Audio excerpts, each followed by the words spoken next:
नमस्कार साथियों, स्वागत है आपका, अभिनंदन आप ही के YouTube चैनल पर। दोस्तों, बहुत ही महत्वपूर्ण क्लास है। लगभग 21 क्लास आपकी हो चुकी है और ये 22वीं क्लास है। तो वीडियो दोस्तों ज़्यादा शेयर कीजिएगा, बहुत ही महत्वपूर्ण क्लास है। यहाँ से एक क्वेश्चन आपका पक्का, अगर आप आगामी उत्तराखंड या यूपी उत्तर प्रदेश की भी एग्जाम की तैयारी कर रहे हैं तो देखना, इस टॉपिक से आपके क्वेश्चन जरूर आएंगे। पहला टॉपिक है दोस्तों राजभाषा। ये क्या है? राज यानी कि राजकाज की भाषा। आर्टिकल नंबर 343 और 351 में इसका उल्लेख दिया गया है। हमारे संविधान में 395 अनुच्छेद हैं, जिसमें से दोस्तों आर्टिकल जो 343 है, क्या कहता है? संविधान का भाग 17। मैंने उस दिन भी बताया था कि संविधान में कितने भाग हैं दोस्तों? 22 भाग हैं। तो भाग 17 क्या कहता है कि अनुच्छेद 343 के अनुसार संघ की राजभाषा तो हिंदी है और उसकी लिपि क्या हो रही है? देवनागरी है। आपको ये भी पता होना चाहिए कि सबसे पुरानी जो भाषा है और सभी भाषाओं की जननी है भाषा है, वो कौन सी भाषा है? हमारी संस्कृत भाषा है। और संस्कृत भाषा के नज़दीकी जो भाषा है उसको हम भाषा बोलते हैं पाली या प्राकृत भाषा। कई बार ऐसे भी क्वेश्चन पूछ लिया जाता है कि सबसे पहली भाषा कौन सी बनी, तो आप बताएंगे संस्कृत, फिर पाली, फिर प्राकृत, फिर अपभ्रंश, फिर अवहट, फिर हिंदी। और अब जो वर्तमान में हिंदी भाषा का जो प्रचलन है वो कौन सी भाषा है? आप कहेंगे खड़ी बोली। नेक्स्ट है दोस्तों, भारतीय संविधान का अनुच्छेद 344 में राष्ट्रपति को राजभाषा से संबंधित कुछ विषयों में सलाह देने के लिए एक आयोग की नियुक्ति का प्रावधान है। राष्ट्रपति ने इस अधिकार का प्रयोग करते हुए ही 1955 में श्री B.J. खेर की अध्यक्षता में प्रथम राजभाषा आयोग का गठन किया गया। ध्यान रखिएगा, बाद में दोस्तों जितना मैं पढ़ा रहा हूँ, बाद में सब कंक्लूजन करके नीचे सारे क्वेश्चन आ जाएंगे कि कौन कौन से क्वेश्चन इंपॉर्टेंट है। और जब राष्ट्रपति ने जब ये आयोग बनाया है, प्रथम राजभाषा आयोग बनाया है, तो इसका अपना प्रतिवेदन यानी कि अपनी रिपोर्ट जो दी है सन 1956 में दी है। बहुत इंपॉर्टेंट क्वेश्चन है, तो ध्यान रखिएगा। नेक्स्ट है, हमारा संविधान में जो भाषाएं हैं वो कौन सी अनुसूची के तहत सम्मिलित हैं? तो आप कहेंगे 8वीं अनुसूची। फिर बोल रहा हूँ, 395 अनुच्छेद हैं, 12 अनुसूचियाँ हैं। 395 अनुच्छेद हो गए, 12 अनुसूची हो गई और 22 भाग हैं, जिसमें से 343 भाषा से संबंधित है। 8वीं अनुसूची के अनुसार निम्नलिखित भाषा को राजभाषा के रूप में मान्यता दी गई है।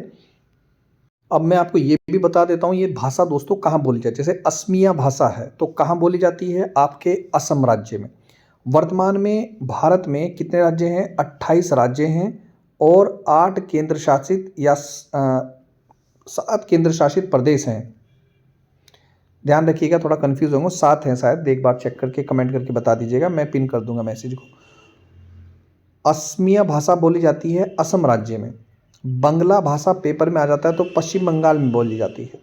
थोड़ा सा रिवाइज भी कर ले। और ये जितनी भाषा मैं आपको बता रहा हूँ ये संविधान की 8वीं अनुसूची में उल्लेखित है। और संविधान में फिर बोल रहा हूँ कितनी भाषाएं हैं? 22 भाषाएं हैं। लेकिन जब हमारा देश का संविधान बना था तब उस समय कितनी भाषाएं थी? तो आप कहेंगे 14 भाषाएं थी। अब गुजरात में गुजराती बोली जाती है, ध्यान रखिएगा। हिंदी जिसको हम बोलते हैं नॉर्मली, वो कहाँ कहाँ बोली जाती है? उत्तर प्रदेश, ये हिंदी भाषी राज्य है, मध्य प्रदेश, बिहार, राजस्थान। एक क्वेश्चन हरियाणा का आता है कि हरियाणा पहला हिंदी राज्य है। पहला हिंदी राज्य कौन सा बना? हमारा हरियाणा बना, ध्यान रखिएगा। झारखंड है, छत्तीसगढ़ है, हिमाचल है, उत्तराखंड है और दिल्ली है। ये हिंदी राज्य है, यहाँ पर हिंदी भाषा का प्रयोग किया जाता है। कर्नाटक में कन्नड़ भाषा बोली जाती है, बहुत इंपॉर्टेंट है। जम्मू कश्मीर में कश्मीरी भाषा बोली जाती है। मलयालम बहुत इंपॉर्टेंट है, ये बहुत आता है। केरल और लक्षद्वीप में बोली जाती है। रिवाइज करते चलें। मराठी जो है महाराष्ट्र, गोवा के कुछ भाग में बोली जाती है। उड़िया या ओडिया उड़ीसा में बोली जाती है। पंजाबी सभी जानते हैं, पंजाब और हरियाणा के कुछ भाग या दिल्ली में भी लगभग बोली जाती है। संस्कृत जो हमारे पूरे भारत में बोली जाती है, मुख्यतः धार्मिक और शैक्षिक उपयोग के लिए भाषा का प्रयोग किया जाता है। और उत्तराखंड की द्वितीय राजभाषा कौन सी है? तो वो संस्कृत भाषा है। तो सभी ग्रुप में शेयर कर दें। आप यकीन करें, अगर आप वीडियो ज़्यादा से ज़्यादा शेयर करेंगे, व्यूज़ आएंगे तो हमें थोड़ा मोटिवेशन मिलता है। हमें कोई अर्निंग नहीं होती, मैंने पहले बोला। अगर किसी भाई को क्लास आपको चाहिए तो पेड क्लासेस हमारी है। नोट्स चाहिए तो आपको नोट्स भी देखने को मिल जाएंगे। नेक्स्ट दोस्तों, उर्दू कहाँ पर बोली जाती है? बहुत आता है हमारे उत्तराखंड में क्वेश्चन, उत्तर प्रदेश में, ध्यान रखना। नेक्स्ट है, कोंकणी कहाँ पर बोली जाती है? तो बहुत इंपॉर्टेंट है ये भी क्वेश्चन, गोवा राज्य में। मणिपुरी या मेतई भाषा बोली जाती है आपके मणिपुर राज्य में, नेपाली जो बोली जाती है सिक्किम में और खासकर पश्चिमी बंगाल में भी। मैथिली आपके बिहार झारखंड में भी बोली जाती है और संथाली झारखंड उड़ीसा में। आप यकीन करो दोस्तों, इनको टाइप कराना, इनके फिर नोट्स बनाना बहुत मेहनत लगती है, तो कोशिश करें वो मेहनत हमारी वसूल हो जाए। वीडियो को शेयर करें और इस ग्रुप के टेलीग्राम से जुड़ें। डोंगरी बोली जाती है जम्मू क्षेत्र में और बोडो बोली जाती है दोस्तों असम के बोडोलैंड क्षेत्र में। तो ये 22 की 22 भाषा मैंने बताई जो हमारे संविधान में उल्लेखित है। और जब देश का संविधान बना था तब कितनी भाषाएं थी, तो आप कहेंगे 14 भाषाएं विद्यमान थी। अब राज्य की भाषा, ये तो केंद्र की भाषा हो गई। अभी बताऊंगा कुछ बहुत इंपॉर्टेंट। आप कहेंगे कि भारत की राष्ट्रभाषा कौन सी है, तो आप कहेंगे कि भारत की राष्ट्रभाषा अभी कोई नहीं है, लेकिन राजभाषा है। राजभाषा का मतलब क्या है, तो आप कहेंगे राजकाज की भाषा जिसमें मुख्य रूप से कार्य किया जाता है। तो राज्य की भाषा कौन से अनुच्छेद में आती है, आर्टिकल नंबर 345 में आती है।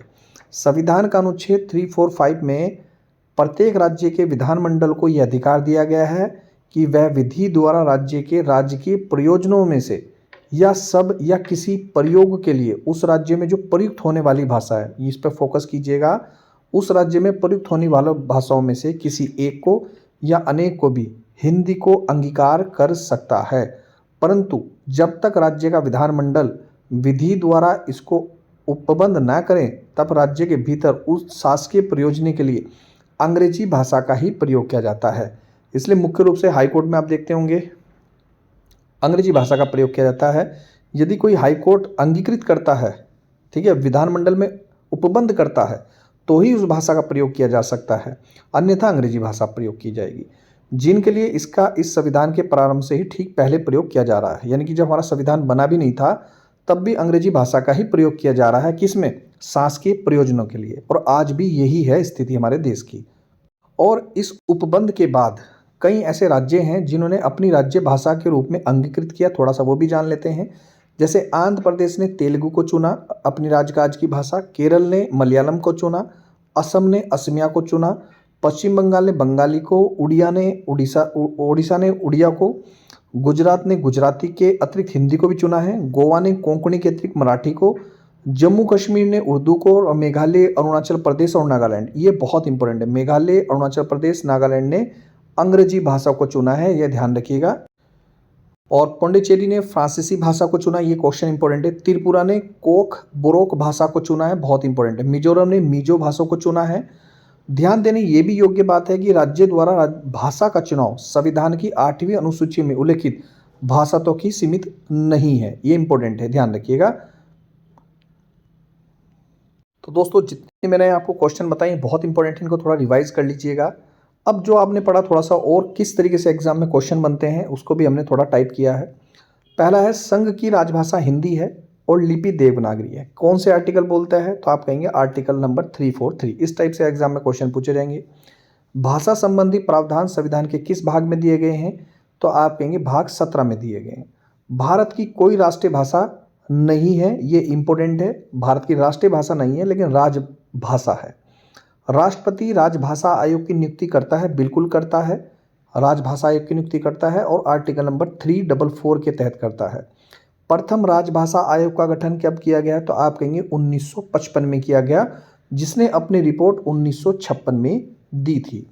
प्रथम राजभाषा आयोग के अध्यक्ष कौन थे, तो आप कहेंगे बीजी खरे थे। इंपॉर्टेंट क्वेश्चन है, बहुत आता है एग्जाम में। संविधान की 8वीं अनुसूची में कुल 22 भाषाएं शामिल थी, लेकिन जब संविधान बना था तो 14 ही भाषाएं थी।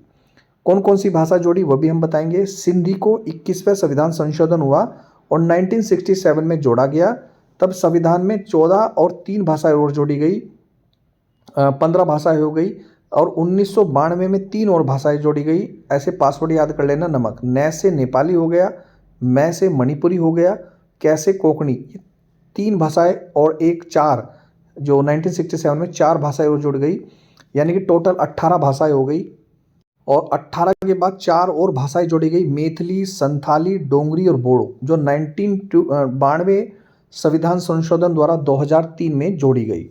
नेक्स्ट क्वेश्चन है, राज्य अपनी राजभाषा स्वयं तय कर सकते हैं, ये कौन सा आर्टिकल बोलता है, आर्टिकल नंबर 345। जैसे कि मैंने अपने पीछे वीडियो में दिखाया कि किस किस राज्य ने अपनी राजभाषा चुनी है।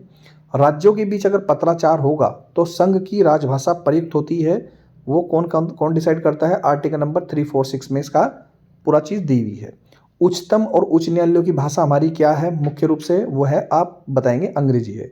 संविधान लागू होने से पहले प्रयुक्त अंग्रेजी भाषा ही जारी रही थी, जो आज भी है। संस्कृत एक शास्त्रीय भाषा है, व्यवहारिक जन भाषा नहीं है, ध्यान रखिएगा। और देवी देवताओं की भाषा संस्कृत और पाली भाषा दोनों को ही बोलते हैं। नेक्स्ट क्वेश्चन है, गोवा की राजभाषा कोंकणी है। जम्मू कश्मीर की पारंपरिक राजभाषा उर्दू रही है, ध्यान रखिएगा, बहुत इंपॉर्टेंट क्वेश्चन है। मेघालय, नागालैंड, अरुणाचल प्रदेश में अंग्रेजी राजभाषा है और पौंडीचेरी में फ्रांसीसी भाषा का क्या होता है दोस्तों? प्रयोग होता है। तो वीडियो कैसी लगी दोस्तों, कमेंट करके जरूर बताएं। जितने भी भाषाओं से रिलेटेड क्वेश्चन थे मैंने एक वीडियो में आपको क्लियर कर दिए हैं। और नेक्स्ट जो मेरी क्लास होने वाली है वो हिंदी भाषा को लेकर है। हिंदी से रिलेटेड जितने भी वन लाइनर क्वेश्चन आएंगे मैं आपको एक ही वीडियो में आपको बता दूंगा। लेकिन दोस्तों वीडियो को ज़्यादा शेयर करें, चैनल से जरूर जुड़ें। मिलता हूँ नेक्स्ट वीडियो में। वीडियो देखने दोस्तों धन्यवाद। जय हिंद, जय उत्तराखंड।